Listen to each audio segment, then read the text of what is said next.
इस लेक्चर में हम लोग डिस्कस करने वाले हैं सॉलिड स्टेट। सॉलिड स्टेट जो है 12th क्लास का फर्स्ट आपको फिजिकल केमिस्ट्री का एक चैप्टर है जिसमें आप लोग को स्टडी करना है solid state. States of matter are of 3 types. Matter को हम लोग 3 स्टेट में डिवाइड करते हैं, सॉलिड, लिक्विड और गैस के रूप में, जिसमें से एक है सॉलिड स्टेट। सॉलिड कहा किसको जाता है, तो यहां से आप समझ सकते हैं ऐसे सब्सटेंस या मैटर जिसमें पार्टिकल के बीच का डिस्टेंस यानी आर का वैल्यू, यानी इंटरमोलिक्यूलर या इंटर एटॉमिक या इंटर आयनिक डिस्टेंस, जिसको हम लोग आर से डिनोट करते हैं, अगर डिस्टेंस कम हो और फोर्स ऑफ अट्रैक्शन का वैल्यू ज्यादा हो तो ऐसे मैटर का डेंसिटी जो होता है वो हाई होता है। मैटर का डेंसिटी अगर हाई हो, जनरली वो सॉलिड स्टेट में एग्जिस्ट करता है, सॉलिड स्टेट में वो आपको मिलेगा। फिर से एक बार बोल दे रहे हैं, ऐसे स्टेट ऑफ मैटर जिसमें पार्टिकल के बीच का डिस्टेंस बहुत कम हो, force of attraction value high हो,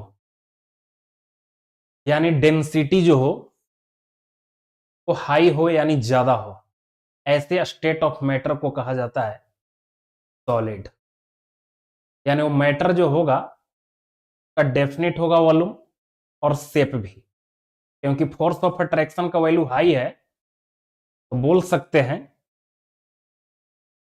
कि उसमें प्रेजेंट जो पार्टिकल है वो पोजीशन को अपना जो है मेंटेन करके रखेगा, यानी अपने पोजीशन को चेंज नहीं करेगा। और जब तक किसी भी सब्सटेंस या मैटर में पार्टिकल जो होता है वो अपने पोजीशन को चेंज नहीं करेगा तो बोल सकते हैं कि उसका शेप और वॉल्यूम जो होगा वो चेंज नहीं होगा। तो इसे तो हम लोग बोलते हैं सॉलिड स्टेट। ऐसे स्टेट्स ऑफ मैटर को क्या कहा जाता है, तो सॉलिड स्टेट कहा जाता है। सॉलिड को भी हम लोग 2 पार्ट में डिवाइड कर सकते हैं on the basis of arrangement of particles या ऑर्डर ऑफ पार्टिकल्स। सॉलिड में पार्टिकल का अरेंजमेंट कैसा है उसके बेसिस पर हम लोग सॉलिड को 2 पार्ट में डिवाइड कर सकते हैं, जिसमें पार्टिकल का अरेंजमेंट इरेगुलर होगा, यानी शॉर्ट रेंज वाला होगा। ऐसे स्टेट ऑफ मैटर को हम लोग बोलते हैं, ऐसे सॉलिड को बोलते हैं एमोर्फस सॉलिड, जिसको हिंदी में बोलते हैं हम लोग अक्रिस्टलीय ठोस या बेरवादार ठोस।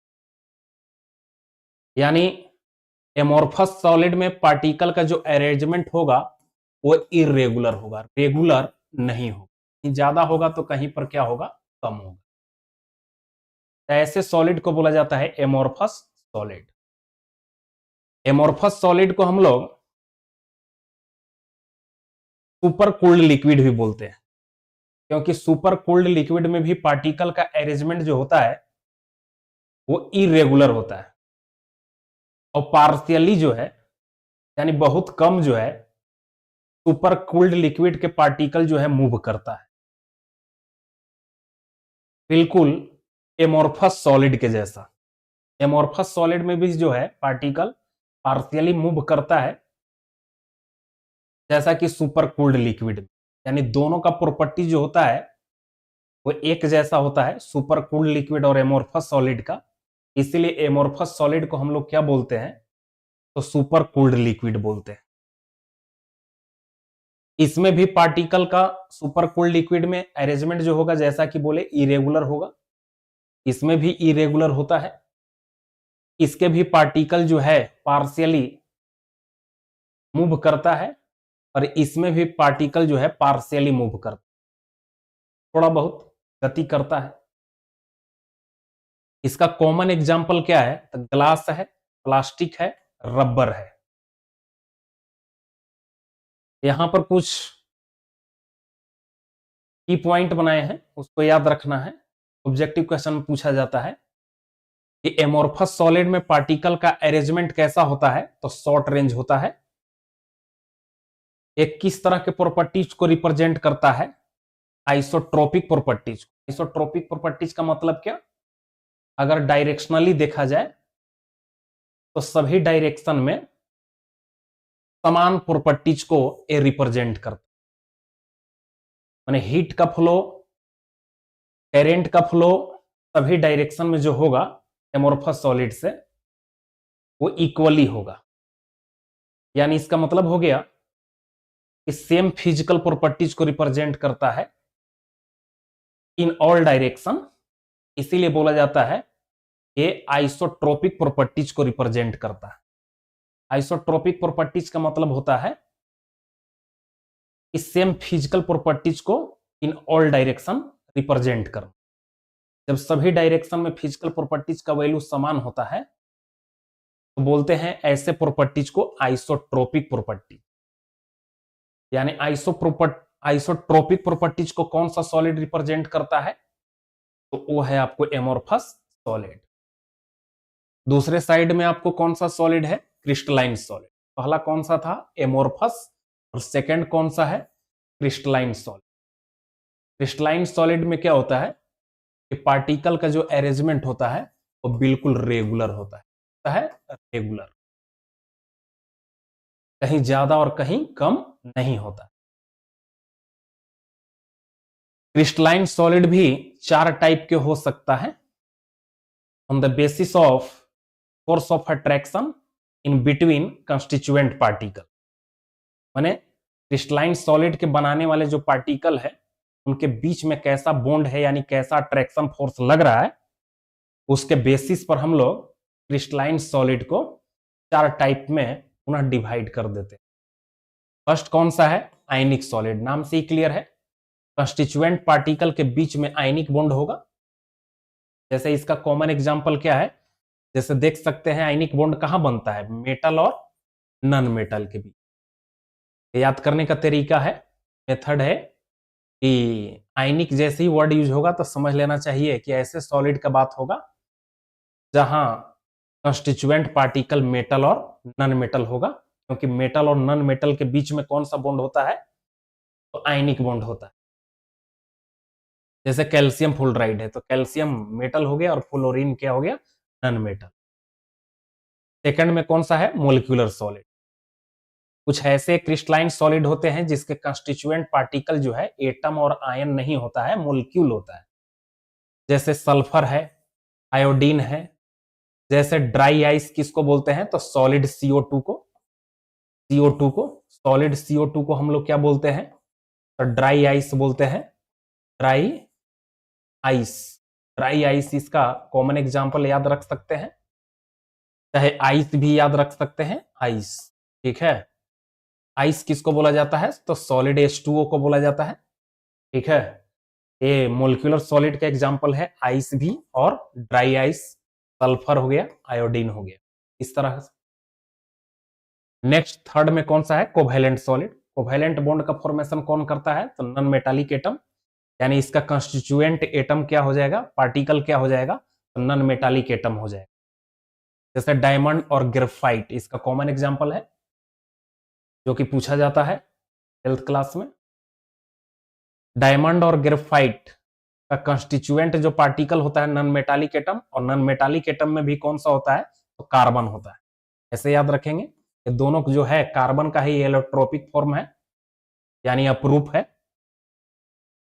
तो कार्बन जो होता है नॉन मेटल है, नॉन मेटालिक एटम से ही बन रहा है डायमंड और ग्रेफाइट। तो याद रखेंगे, कोवैलेंट बोलेगा कि सॉलिड का कंस्टिट्यूएंट पार्टिकल क्या होता है, तो नॉन मेटालिक एटम होता है।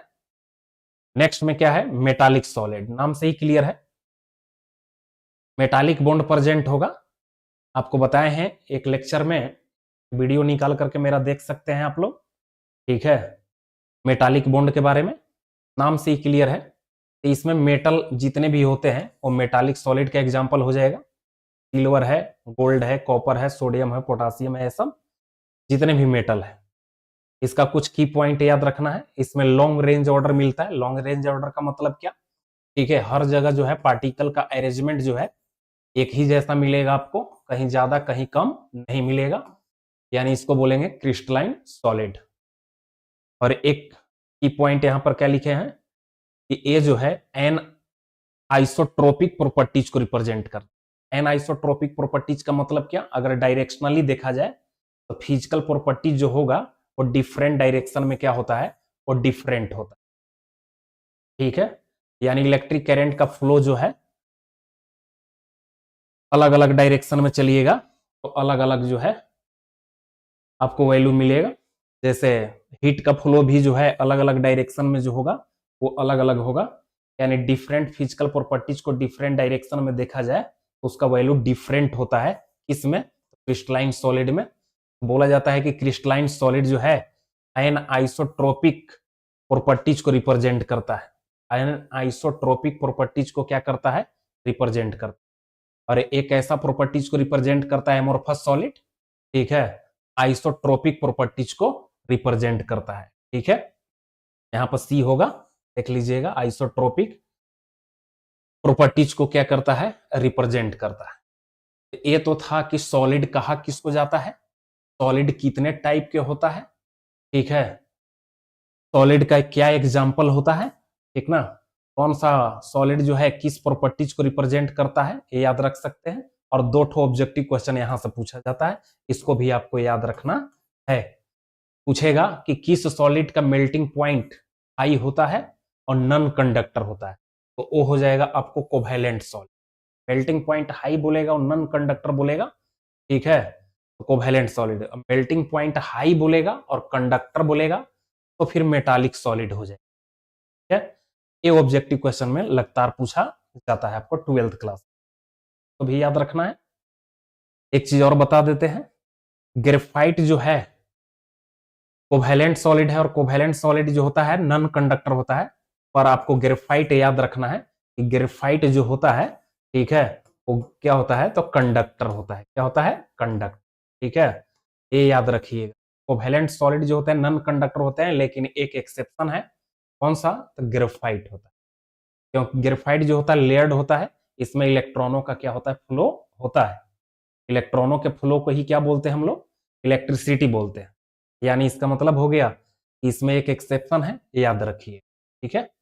तो मेटालिक सॉलिड का कंस्टिट्यूएंट पार्टिकल मेटालिक एटम होता है, कोवैलेंट सॉलिड का नॉन मेटालिक एटम होता है, और मोलिक्यूलर सॉलिड का कंस्टिट्यूएंट पार्टिकल मोलिक्यूल होता है, और आयनिक सॉलिड का कंस्टिट्यूएंट पार्टिकल आयन होता है।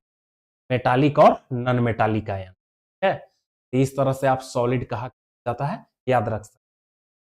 अब इस सॉलिड और स्टेट जो टॉपिक है उसको आगे एक्सटेंड करेंगे नेक्स्ट क्लास में, यानी नेक्स्ट लेक्चर में। आज के लिए इतना ही।